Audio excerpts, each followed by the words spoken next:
खड़गे जी, इनका पूरा नाम सच्चिदानंद हीरानंद वात्स्यायन जी। इनका जन्म कुशीनगर 1911 में। इनकी एक कविता देख चुके हैं, यह दीप अकेला। इसके बाद देखने वाले में मैंने देखा एक बूंद। कवि जी कह रहे हैं कि मैंने देखा एक बूंद सहसा उछली सागर के झाग से, रंग गई क्षण भर ढलते सूरज की आग से, मुझको दिख गया सोने विराट के सम्मुख, हर आलोक छुपा अपनापन है उन्मोचन नश्वरता के दाग से। कह रहे हैं यहाँ पर मैंने देखा एक बूंद, मतलब अचानक एक बूंद को देखा। क्या देखा? उछली सागर के झाग से, मतलब सागर के साथ जो लहरें चलती है, उन लहरों के जो किनारों पर टकराती हैं, तटों पर टकराने के बाद जो एक बूंद झाग जो निकलता है, उससे एक बूंद को अलग होते हुए देखा। मैंने देखा एक बूंद सहसा उछली सागर के झाग से, रंग गई क्षण भर, और वो तुरंत में क्षण भर में वो रंगीन हो गई। जैसे समुद्र से वो निकली, समुद्र के झाग से निकली, वो रंगीन हो गई, अर्थात उसका एक अलग अस्तित्व बन गया, उसका एक नया पहचान बन गया। वो सूर्य के किरणें पड़ने से वो प्रकाशमय हो गई, वो रंगीन हो गई। ठीक इसी प्रकार से यहाँ पर इस बूंद के माध्यम से मनुष्य के व्यक्तित्व की बात किया जा रहा है कि मनुष्य का भी जन्म होता है। जैसे समुद्र एक अगर हम ब्रह्मांड मान ले, तो उसके लिए वहां पर बूंद का कोई अकेला, समुद्र के समक्ष बूंद का अकेला कोई बराबर ही नहीं कर सकता। समुद्र का बराबरी तो बूंद नहीं कर सकता, उसका कोई पहचान नहीं। लेकिन जैसे ही अलग होता, समुद्र में अगर मिला है वो बूंद तो समुद्र ही कहलाएगा, लेकिन जैसे ही अलग होता है तो उसका एक नया पहचान बन जाता है। और वो कैसे बनता है? तो उस पर सूर्य की किरणें पड़ती है और एक नया पहचान है, उसको हम लोग बूंद के नाम से जानते हैं। इसी प्रकार मनुष्य है, इस ब्रह्मांड में हम लोग यानी हम मनुष्य बहुत उसी बूंद के समान है। जैसे सागर में एक बूंद होता है तो उसका कोई वैल्यू नहीं होता, क्योंकि वो सागर के नाम से ही जाना जाता है।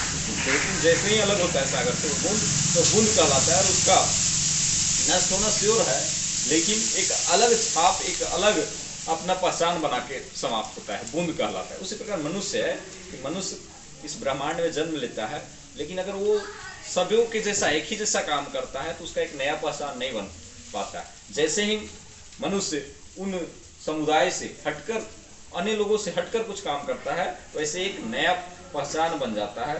कह रहा है कि उछली सागर के झाग से रंग गई क्षण भर, वो बूंद है जिसका रंगीन हो जाती है, अलग उसका पहचान बन जाता है, एक नया जीवन जीता है।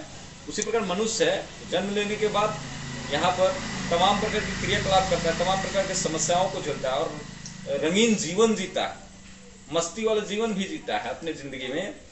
यानी यहाँ रंगीन कहने का अर्थ है कि अपने जीवन में अलग अलग तरह के टकराया, तो जैसे बूंद टकराए किनारों से तो समस्याओं का सामना किया, उसके बाद एक नया जीवन जिया। उसी प्रकार मनुष्य के जीवन में भी समस्याएं हैं और वो रंगीन जीवन भी होता है, खुशहाली का जीवन भी होता है मनुष्य में।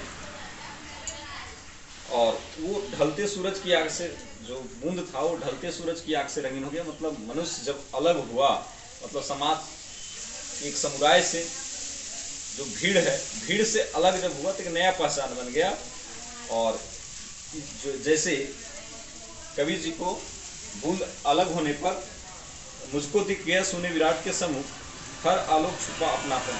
जैसे कवि जी को बूंद अलग होता है और उस पूरा समुद्र जो है बहुत बड़ा है और उसमें से एक बूंद को अलग होते हुए दिख गया, उसी प्रकार से इस भीड़ में भी जो मनुष्य उस पूरे भीड़ से अलग होता है, उसका एक नया पहचान होता है और पता चलता है। भीड़ का कोई पहचान नहीं बन पाता है, भीड़ का कोई पहचान नहीं बन पाता। वो व्यक्ति जो भीड़ से हटकर अलग काम करता है, उसका पहचान बन जाता है। जैसे कहा गया ना कि सफल होने वाले कुछ अलग नहीं किया करते, बल्कि उनका मेहनत का तरीका कुछ अलग होता है।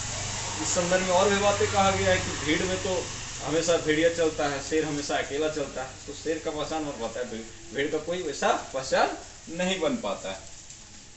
तो अलग हटके यहाँ पर अपना पहचान बनाने की बात कहा है। मुझको दिख गया सोने विराट के सम्मुख, हर आलोक छुआ अपनापन। और फिर इसकी जिंदगी में जैसे मनुष्य अलग होता है तो आलोक छूना है, मतलब इसकी जिंदगी प्रकाशमय हो जाता है, उज्जवल हो जाता है इसका जीवन। जैसे ही उस भीड़ से, उस समुदाय से हटकर कोई कार्य करता है तो इसका नाम रोशन हो जाता है।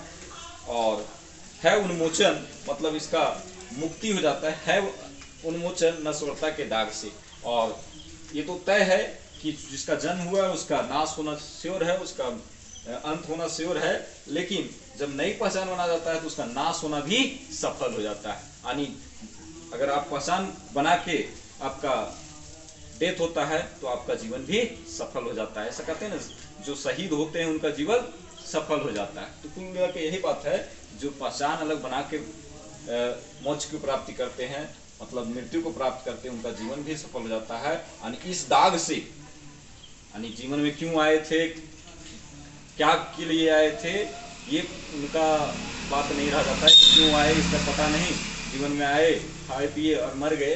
तो ऐसी बात नहीं रह जाती उन लोगों के साथ, जो कुछ आते हैं, कुछ करते हैं और तब मरते हैं, तो यानी जीवन उनका सफल हो जाता है वैसे लोगों का। तो यहाँ पर अज्ञे जी अपने जीवन में आने के बाद कुछ अलग पहचान बनाने का कह रहे हैं, कुछ हटके कार्य करने का। नहीं तो सभी लोग एक ही जैसा कार्य कर रहे हैं, एक ही जैसा आप भी आए और एक ही जैसा जीवन जिए, कुछ हटके नहीं किए, तो आपका भी नाम नहीं होने वाला, आपका भी पहचान नहीं बनने वाला है। और यहाँ पर बूंद के माध्यम से बताएं कि उस प्रकार जैसे बूंद एक अलग पहचान बनाया, उस प्रकार से आप भी अपने जीवन में एक अलग पहचान बनाइए, एक अच्छा पहचान बनाइए। तो वो कैसे हो सकता है, कुछ हटकर करेंगे, कुछ विशेष करेंगे और उससे अलग करेंगे, तब होगा ऐसा, है ना।